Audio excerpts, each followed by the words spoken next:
여러분, 2026년 F1 판도가 심상치 않습니다. 작년과는 정반대의 양상이 펼쳐지고 있는데요. 특히 이번 중국 그랑프리는 전체 매진으로 20만 명의 관중이 서킷을 꽉 채운 가운데 F1 팬들을 충격에 빠뜨린 사건들이 연이어 터졌습니다. 새로운 시대의 첫 스프린트 주간 중국 그랑프리 리뷰를 시작하겠습니다. 경기 전부터 패독은 뜨거웠습니다. 첫 번째 이슈는 FIA의 규정 변경 시사였습니다. 안전 문제가 제기되자 FIA가 전격적인 수정 가능성을 내비쳤죠. 하지만 페라리의 거부권이 발동될 여지가 커 실제로 변경이 성사될지는 의문입니다. 두 번째는 BYD의 F1 진입 희망 소식입니다.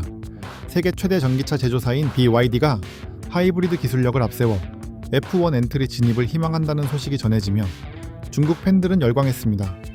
페라리는 야심차게 마카레나 윙을 꺼내들었습니다. 해밀턴은 플립플랍이라고 불러달라 했지만 마카레나 윙이 더 착붙이네요.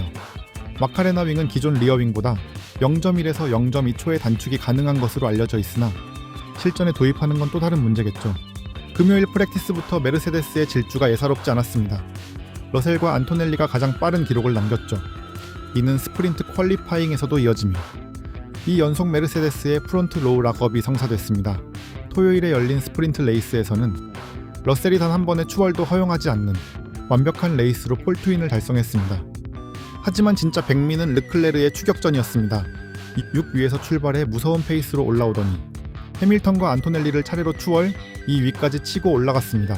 안토넬리는 좋은 레이스를 펼쳤지만 하자르와의 충돌로 인해 10초 페널티를 받으며 P5에 머물러야 했습니다. 스프린트 이후에는 레이스 그리드를 결정짓는 퀄리파잉이 진행됐습니다. Q1에서는 하위권 팀들이 우수수 탈락했습니다. 트랙 온도가 31도까지 치솟으며 타이어 관리가 핵심이었죠. Q3에서는 안토넬리가 섹터 2에서 기록을 갈아치우며 팀메이트이자 챔피언십 리더인 러셀을 0.2초 차로 따돌리고 생애 첫 폴 포지션을 획득함과 동시에 최연소 폴시터라는 역사적인 기록을 세웠습니다. 일요일 메인 레이스 호주 그랑프리에서도 스타트 전후에 이슈가 많았는데 이번에는 더 많은 드라이버들이 영향을 받았습니다. 맥라렌의 파파야 듀오는 포메이션 랩도 돌아보지 못한 채 DNS 되었고 알본과 보톨레토 역시 출발조차 제대로 해보지 못했습니다. 그렇게 듬성듬성한 그리드에서 레이스가 시작되었습니다. 역시 페라리의 스타트가 엄청납니다. 시작하자마자 페라리 듀오가 앞지르더니 안토넬리, 러셀, 해밀턴, 르클레르의 4파전이 이어졌습니다. 하지만 경기가 진행되면서 러셀, 해밀턴, 르클레르의 3파전이 되었고 그 사이 안토넬리는 꾸준하게 거리를 벌려나갔습니다. 이후 스트롤의 리타이어로 인한 세이프티카가 발동되며 메르세데스는 호주에 이어 다시 한번 더블 스택을 진행했고 이번에는 페라리도 지지 않고 더블 스택을 진행했습니다. 이후 안토넬리는 거리를 더 벌렸고 러셀도 해밀턴을 제치며 2위를 굳혀나갔습니다.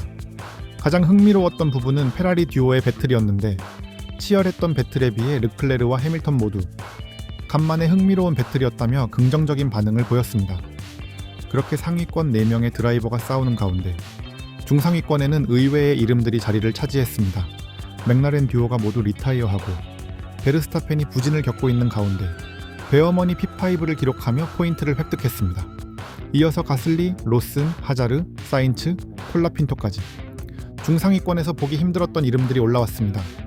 결국 안토넬리가 폴트윈이자 생애 첫 그랑프리 우승을 차지했고 20년 만에 이탈리아 드라이버의 우승이자 역사상 두 번째로 어린 나이의 우승자로 기록되었습니다. 베르스타펜의 기록이 규정 변경으로 더 이상 깨질 수 없는 기록인 점을 고려하면 가장 어린 나이로 봐도 무방할 듯 합니다. 러셀도 P2를 차지하며 호주 그랑프리에 이어 메르세데스 원투 피니시가 이어졌고 해밀턴은 페라리 이적 이후 처음이자 2024년 라스베가스 이후 1년 반 만에 포디움에 재입성했습니다. 이번 중국 그랑프리의 결과는 명확합니다. 메르세데스의 귀환 그리고 세대 교체의 시작입니다. 안토넬리는 이번 우승을 통해 챔피언십 리더인 러셀을 4포인트 차로 따라붙었고 컨스트럭터 순위에서도 메르세데스가 압도적 우위를 점하게 됐습니다. 반면 강력한 우승 후보였던 레드불은 하자르가 P8로 노포인트는 겨우 면했지만 베르스타펜은 스프린트와 레이스에서 연이어 스타트 미스가 있었고 레이스에서는 냉각수 문제로 경기 후반 리타이어하는 등 파워 랭킹 탑10에도 겨우 턱걸이하는 굴욕을 맛봤습니다.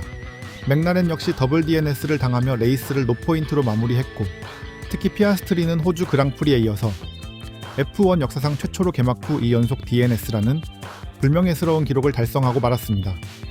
페라리 이적 후 이어진 부진을 이겨내고 포디움에 입성한 해밀턴의 이적 후 더욱 강해지고 있는 러셀과 토토의 믿음이 결과로 나타난 안토넬리의 우승까지 메르세데스 동창회가 열린 듯한 포디움의 모습은 F1 역사의 한 페이지를 장식한 중국 그랑프리의 마무리로 충분했습니다.